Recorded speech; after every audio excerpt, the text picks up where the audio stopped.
Muito bem, são 10h11. O Ministério Público do Trabalho faz hoje uma inspeção na Caixa Econômica Federal por conta das denúncias de assédio moral e sexual no Banco Estatal. A Paola Cuenca está conosco diretamente de Brasília ao vivo. Paola, claro, todos agora os desdobramentos aí da saída, portanto, do presidente, vice-presidente e as denúncias seguindo. Muito bom dia a você. Olá, bom dia. É isso mesmo. O Ministério Público do Trabalho já havia aberto, uma apuração preliminar a respeito dessas acusações de assédio sexual e também moral contra o ex-presidente da Caixa Econômica Federal, Pedro Guimarães, ainda na semana passada. E dentro desses trabalhos de apurações preliminares, hoje eles fazem, então, alguns servidores do Ministério Público do Trabalho uma inspeção em loco aqui na presidência da Caixa Econômica Federal. Eles chegaram por volta das 9h30 da manhã. Alguns técnicos entraram pela garagem da Caixa Econômica Federal. Nesse momento a gente está em frente à fachada do prédio sede da Caixa Econômica, mas eles entraram por trás, pela garagem, então já subiram, estão ainda dentro aqui do prédio da Caixa Econômica Federal. Nessa inspeção eles devem, inclusive, falar com alguns funcionários, ver o ambiente de trabalho, para ver se de fato vai ser aberta uma investigação com a tomada de depoimentos no Ministério Público do Trabalho também sobre esse caso.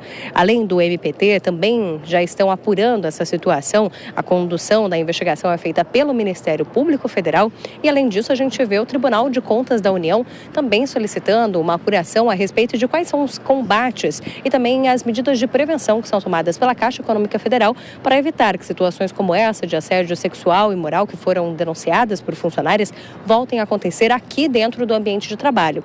Além disso, o TCU também abre investigação a respeito da conduta, de fato, de Pedro Guimarães. Na semana passada, o representante do Ministério Público junto ao Tribunal de Contas da União, Lucas Furtado, já havia solicitado que se investigasse a conduta de Pedro Guimarães, apontando que ele poderia ter violado o princípio administrativo da moralidade, algo que está previsto na Constituição Federal. São diversas investigações em andamento. A gente segue vendo, de fato, essas repercussões a respeito das denúncias feitas por funcionários a respeito de um ambiente hostil de trabalho que haveria aqui na Caixa Econômica Federal sob a gestão de Pedro Guimarães. Sem dúvida. Agora, Paula, em relação ao Congresso, nós tivemos a semana passada a questão que envolve também a CPI do MEC. O Congresso vai entrar em recesso, tudo isso ficaria para agosto mesmo. A expectativa agora é de que haja, então, um recesso parlamentar na Câmara e também no Senado? De fato, haverá o recesso parlamentar daqui 2 semanas. Na segunda quinzena desse mês acontece o recesso parlamentar ali no Congresso Nacional, mas amanhã, terça-feira, vai ocorrer uma reunião de líderes do Senado junto com o presidente da Casa, Rodrigo Pacheco, justamente para debater como fica essa situação da abertura da CPI do MEC. A gente tem diversos cenários que estão montados.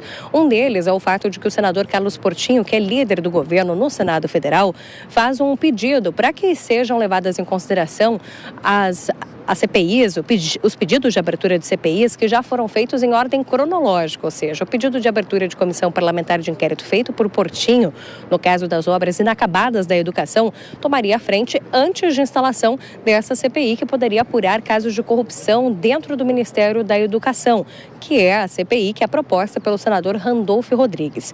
Além desse cenário, ainda existe também uma divisão a respeito de quando fazer a instalação dessa CPI, de fato, se a CPI do MEC for instalada, se ela tiver aquele fato determinante que é necessário e também o orçamento dentro do Senado Federal para sua instalação. Isso porque existem até alguns senadores que assinaram um requerimento para a abertura da CPI e acreditam que o melhor momento para a instalação seria depois das eleições e não nesse momento ainda de pré-campanha eleitoral. A gente está pouco mais de 3 meses das eleições que acontecem no dia 2 de outubro, no seu primeiro turno. Existe essa avaliação de que poderia ser um momento complicado para a instalação dessa CPI, poderia tomar um contorno muito político e muitos senadores não têm o desejo de que isso de fato aconteça com a condução dos trabalhos da CPI. Então, essa reunião que acontece amanhã entre os líderes do Senado e o presidente Rodrigo Pacheco pode definir tanto se a CPI vai ser aberta de fato, quando a gente está falando da CPI do MEC, qual o período em que ela será aberta e como é que vão ser esses trabalhos. Até porque também é necessário indicar quais vão ser os membros dessa CPI. E nessa formação de membros, a gente pode ter uma maioria de senadores da oposição ou então da base governista, e isso também é muito determinante para a condução dos trabalhos.